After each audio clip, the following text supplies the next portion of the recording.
अस्सलाम वालेकुम, welcome to my channel kitchen with Maria Noor. I hope कि आप सब ठीक होंगे। आज व्यूअर्स मैं आपके लिए बहुत ही आसान तरीके से आलमंड केक बनाने की रेसिपी लेकर आई हूँ। इस केक को विदाउट ओवन हम तैयार करेंगे। उम्मीद करती हूँ आज की रेसिपी आपको पसंद आएगी और इसके साथ ही वीडियो को लाइक एंड चैनल को सब्सक्राइब करना मत भूलिएगा। चले चलते हैं अपनी रेसिपी की तरफ। आलमंड केक का बैटर तैयार करेंगे और ये केक हम विदाउट ओवन बना रहे हैं। इसके लिए हम डालेंगे 3 अदद अंडे। अंडों को अपने बीटर की मदद से बीट कर लेना है। अंडे जो है वो बीट हो चुके हैं। इसके अंदर हम डालेंगे 2-3 ड्रॉप्स वनीला एसेंस के। हम डालेंगे 1 टेबलस्पून बटर भरकर। इसको अब हम बीट कर लेंगे। ऑयल इसके अंदर डालेंगे 1/2 कप। इसको भी अच्छी तरह हमने बीट कर लेना है। अब इसके अंदर डालेंगे 1 कप हम डालेंगे इसके अंदर पिसी हुई चीनी। इसको भी अच्छी तरह हमने बीट कर लेना है। करने के बाद अब इसके अंदर डालेंगे हम 1 टेबलस्पून बेकिंग पाउडर। 1 टेबलस्पून आपने भरकर डालना है इसके अंदर बेकिंग पाउडर का। अब इसके साथ ही इसके अंदर जाएगा बादाम का पाउडर। ये मैंने बादाम का पाउडर बना लिया है। तकरीबन ये 5 टेबलस्पून बादाम का पाउडर है। इसके अंदर हम डाल देंगे। इसको भी हम बीट कर लेंगे बीटर की मदद से। ये हम बना रहे हैं 1.5 कप मैदे का केक। इसके अंदर डालेंगे हम आधा कप मैदा। सबसे पहले इसको अब हम बीट कर लेंगे। आधा कप अब इसके अंदर और जाएगा मैदे का। मैदा याद रहे कि आप इसको छान कर डालिएगा। ये भी एक टिप होती है इसकी अच्छा स्पंज केक तैयार करने की। अगर आप मैदा आप छान कर डालेंगी इसमें हवा गुजर जाएगी तो ये अच्छा इसका बनता है, फूला हुआ केक बनता है स्पंजी। केक का जो बैटर है वो तैयार हो चुका है। इसकी देगची ले लें, इसके अंदर नमक डाल दें, इसके पेंदे पर ऊपर स्टैंड रख दें और इसको अच्छी तरह से आप प्री हीट कर लें 10 मिनट के लिए ढाँप कर तेज़ आंच पर, ताकि ये अच्छी तरह से गर्म हो जाए। इसके अंदर हम सांचे को रख देंगे।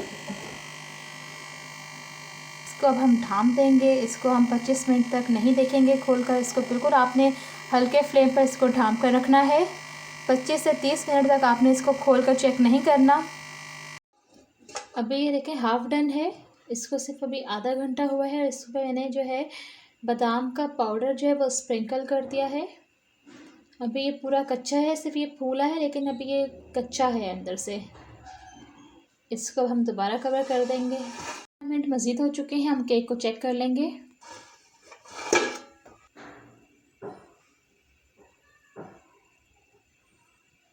देखिए क्लियर आ गई है स्टिक।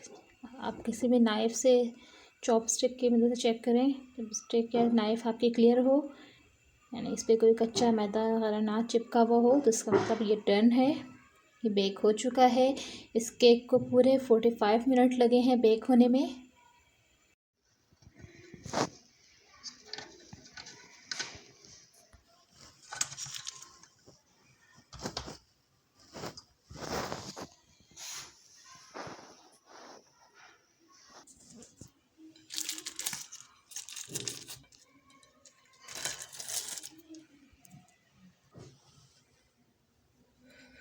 ये देखिए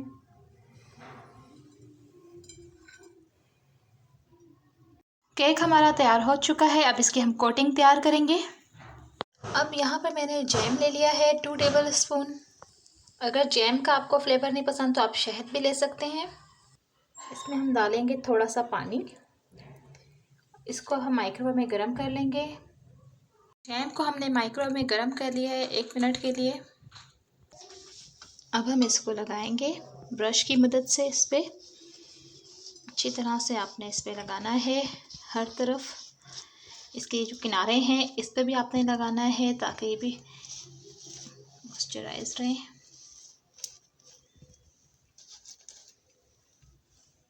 ये देखिए अच्छी तरह से इसको हमने कवर कर लिया है जैम से। अब हमने बादाम लेने हैं। बादाम को इस तरह हमने बीच में से कट कर लिया है। जो इसका वाइट वाला पार्ट है वो ऊपर को आए, इसको इस तरह हम लगाते जाएंगे। जैम या शहद का आपने इस पे लाजमी लगाना है। इसकी वजह से इसमें ये चिपके रहेंगे, उतरेंगे नहीं। ड्राई केक पे कभी नहीं चिपकेगा।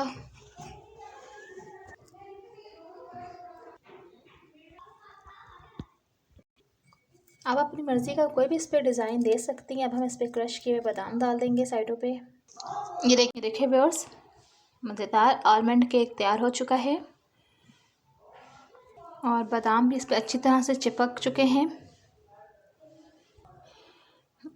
उम्मीद करती हूँ व्यूअर्स आज की रेसिपी आपको पसंद आई होगी। कमेंट्स में ज़रूर बताइएगा। इंशाल्लाह मिलते हैं एक नई रेसिपी के साथ। वीडियो को लाइक करना और चैनल को सब्सक्राइब करना मत भूलिएगा। अपना बहुत सारा ख्याल रखिएगा। इंशाल्लाह मिलते हैं एक नई रेसिपी के साथ। अल्लाह हाफिज़।